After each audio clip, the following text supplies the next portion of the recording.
For several seconds, none of us moved. The child standing at the end of the hallway couldn't have been more than 10 years old. His clothes looked old, not dirty, old, like something from another decade.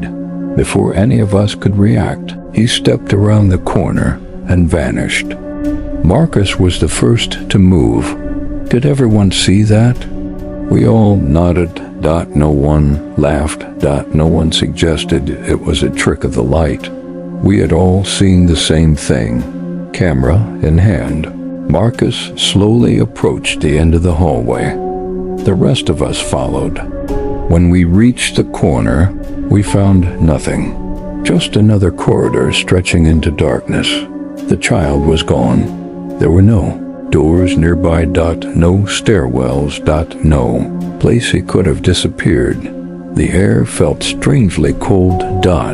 As if the temperature had suddenly dropped 20 degrees. Then we heard it. A bell.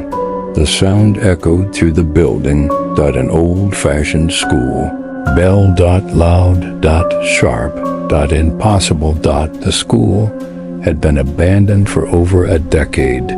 Yet the ringing continued. The R R R R R R R R R R R R R R R ring. The sound seemed to come from every direction at once. My skin crawled. What the hell is that? Josh whispered. Nobody answered. The bell abruptly stopped. Silence returned. Then a voice spoke. A child's voice. Faint. Almost too quiet to hear. Attendance? The word floated down the hallway. We froze. Attendance. Again, this time closer. The voice sounded as if it were inside the walls. Marcus turned his camera toward the sound. The hallway remained empty, but the camera screen flickered. For a split second, dozens of children appeared standing throughout the corridor. Then they vanished. Marcus lowered the camera. What did you guys see? The fear in his voice answered the question before we did. We had all seen it.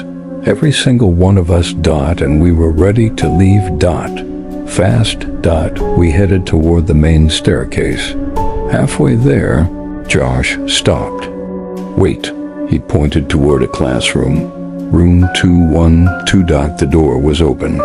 Inside, lights glowed softly. Not electric lights. Sunlight. Bright afternoon sunlight. Outside, storm clouds covered the sky. None of it made sense. Against our better judgment, we stepped inside. The classroom looked completely different from the rest of the building. No dust. No decay. No broken furniture. Everything looked brand new.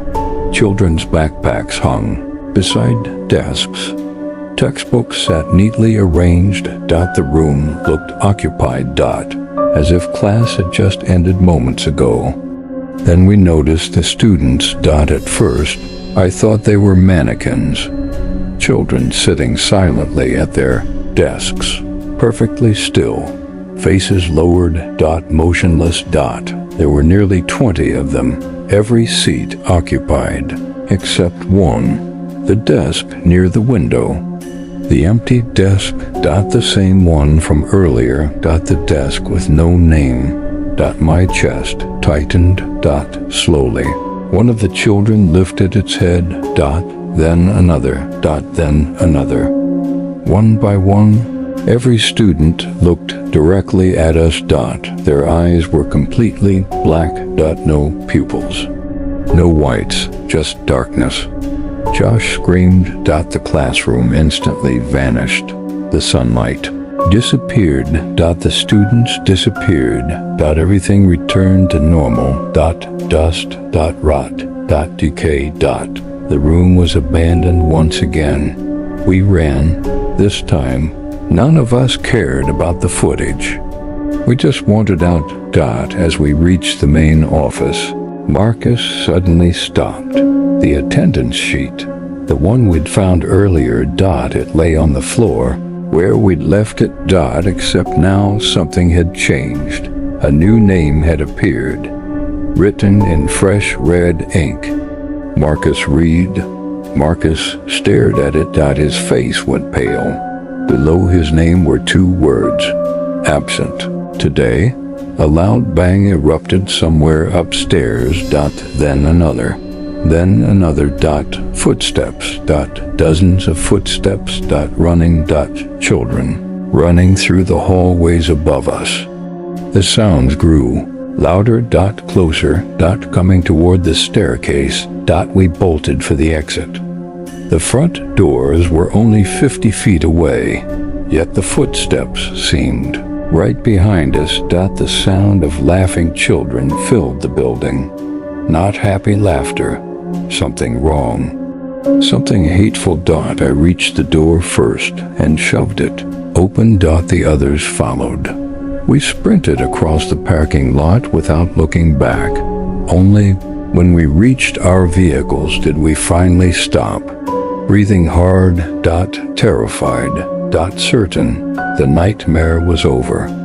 Then Marcus checked his camera footage. Every clip from inside the school had been erased. Every single one, except for one file. A 10-second recording. The video showed classroom 212.